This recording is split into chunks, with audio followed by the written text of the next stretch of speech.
একই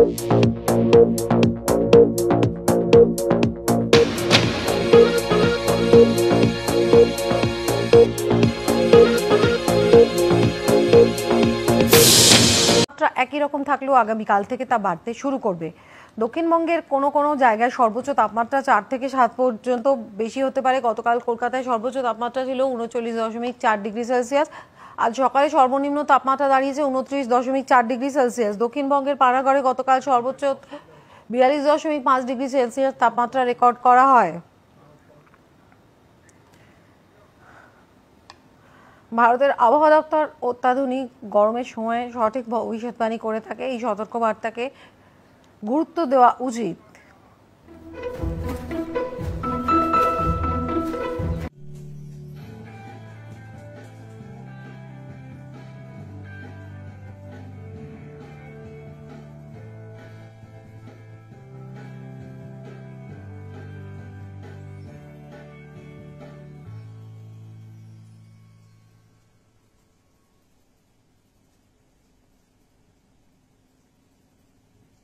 নমস্কার, সকল দর্শক বন্ধুকে স্বাগত জানিয়ে শুরু করছি আমাদের আজকের অনুষ্ঠান হ্যালো ডাক্তার।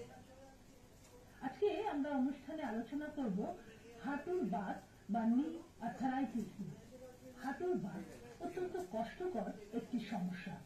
হাঁটুতে বাত হলে স্বাভাবিক চলাফেরা বিশিষ্ট চিকিৎসক ডাক্তার চিন্ময় নাথ নিউজ রিডার এই হয়ে গেছে, ফেন্ট হয়ে গেছে। নমস্কার সকল দর্শক বন্ধু, আর রয়েছেন আপনারা আমাদের প্রিয় দর্শক বন্ধুরা। প্রতিদিনের মতো অনুষ্ঠান চলাকালীন আজকের বিষয় নিয়ে যদি আপনাদের কোনো জিজ্ঞাসা থাকে বা ডাক্তারবাবুর কাছ থেকে পরামর্শ নিতে চান, অবশ্যই আমাদের ফোন নাম্বারগুলো স্ক্রিনে আপনারা দেখতে পাবেন। রিপিটেড লাইন যায়নি, একদমই যায়নি, লাস্ট একদম এটা চলে গিয়ে। আজকে এই অনুষ্ঠানটি পুনঃপ্রচার হবে আজ রাত 12টায় ও কাল সকাল 9টায়। এছাড়া ইউটিউব চ্যানেলেও এটি সরাসরি দেখানো হবে। আসুন তাহলে শুরু করা যাক আমাদের আজকের অনুষ্ঠান। ডাক্তার নাথ, স্বাগত জানাই আপনাকে আমাদের অনুষ্ঠানে। আজকে আমরা যে বিষয় নিয়ে আলোচনা করব সেটা খুবই একটি কষ্টকর সমস্যা পেশেন্টদের কাছে। সেটা হচ্ছে হাঁটুর বাত বা নি আর্থারাইটিস। তো প্রথমেই আপনার থেকে জানতে চাইবো এই হাঁটুর বাত বলতে আমরা কি বুঝি এবং কত রকমের এই হাঁটুর বাত হয়। হাঁটু একটা হাঁটুতে সেটা হচ্ছে অস্টিও আর্থ্রাইটিস, সেটা বয়সজনিত আর্থ্রাইটিস। একটু মাঝ বয়সে এবং বেশি বয়সে এটা হয়। এবং এতে কি হয়, হাঁটুর ভেতরে আমি একটা ছবি দেখাচ্ছি, সেটা হচ্ছে ছবিটা দেখানো যায় দর্শক বন্ধুরা, তাহলে অনেক সুবিধা হবে বুঝতে। তো সেই ছবিটা হচ্ছে আপনি বাঁদিকের যে ছবিটা আছে হাঁটু, সেটা হচ্ছে নর্মাল স্বাভাবিক হাঁটু, ঠিক আছে। সেখানে দেখুন হাড়ের ছবিটা আছে হলুদ রঙে, আর নিচে এটা হচ্ছে কার্টিলেজ বা তরুণাস্থি। এই তরুণাস্থি প্রথম ছিল, মানে তখন আমার লাইভ নিউজ চলছিল। সেই অবস্থায় মারাত্মক গরম এবং সেই সঙ্গে আনুষঙ্গিক হয়তো কিছু কারণ ছিল, যে কারণে বিপি মারাত্মক লো হয়ে লাইভ নিউজের মাঝখানে আমি ফেন্ট হয়ে যাই। এবং আমার শরীর খারাপটা তার কিছুক্ষণ আগে থেকে, মানে যখন আমি ফেন্ট হই তার কিছুক্ষণ আগে থেকে বুঝতে পারছিলাম যে আমার শরীরটা ভীষণ খারাপ হচ্ছে। মনে হচ্ছিল একটু জল খেয়ে নিলে হয়তো ঠিক হবে।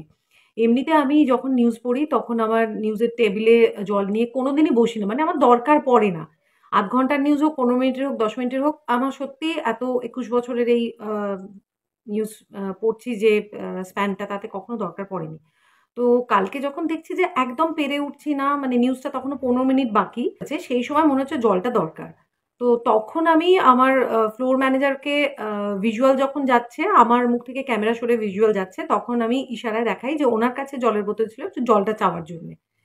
কিন্তু কালকে সবকটাই সেই সময় জেনারেল স্টোরি ছিল। তার আগের দিন রামনবমী ছিল, সেই রামনবমীর সমস্ত জেনারেল স্টোরি ছিল, যার সঙ্গে কোনো বাইট ছিল না, যেখানে বাইটগুলো চলাকালীন আমি আর কি একটু জলটা নিয়ে খেতে পারি। ইন দ্য মিন টাইম একটা স্টোরি আসে শেষের দিকে, যেখানে কোনো রাজনৈতিক দলের কোনো স্পোক্স পার্সন, তার বাইট ছিল।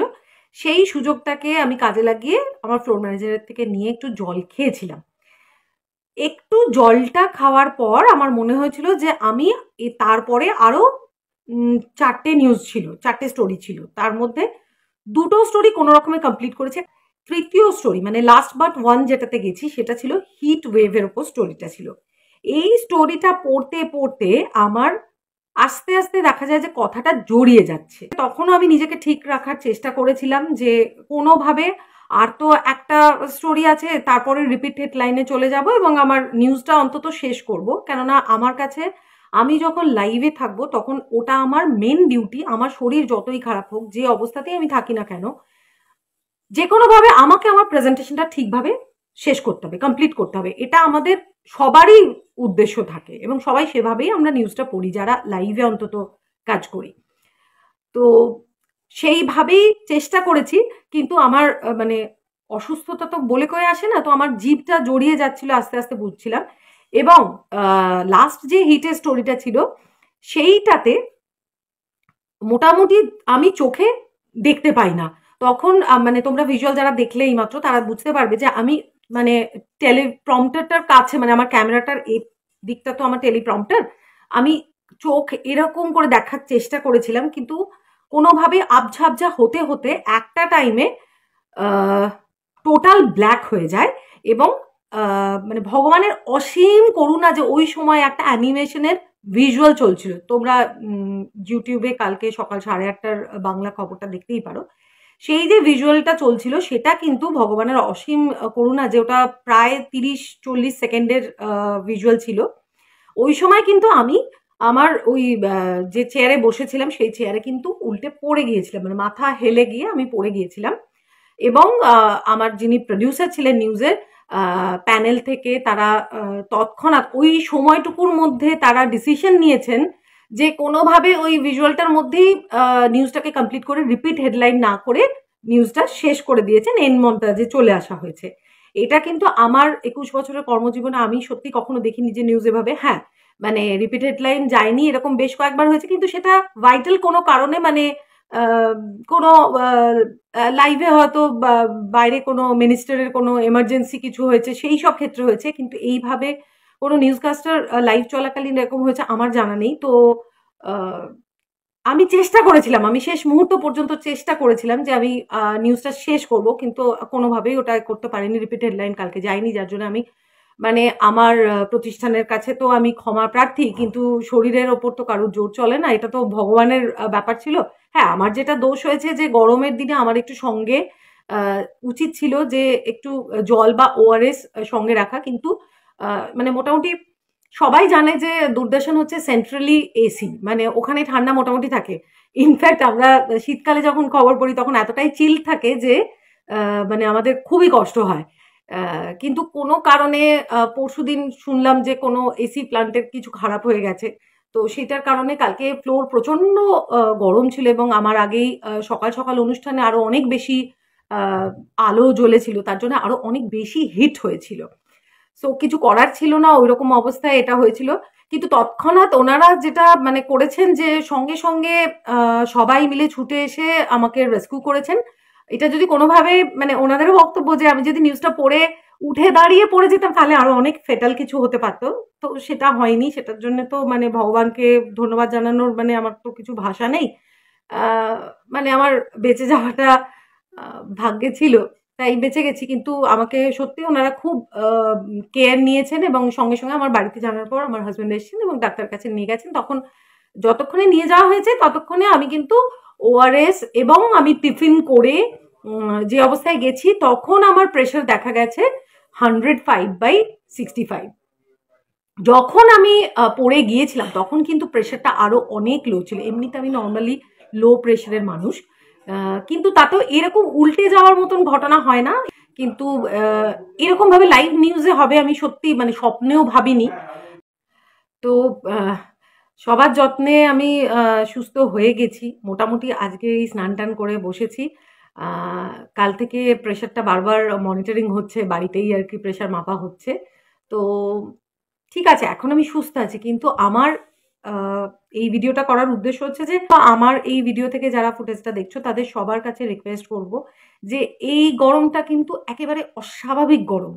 এবং আমি এই যে একটা কথা বলছি যে কালকে ফ্লোরেতে এসিতে মানে কুলোচ্ছিল না, সংকুলান হচ্ছিল না, যতটা ঠান্ডা দরকার ততটা হচ্ছিল না।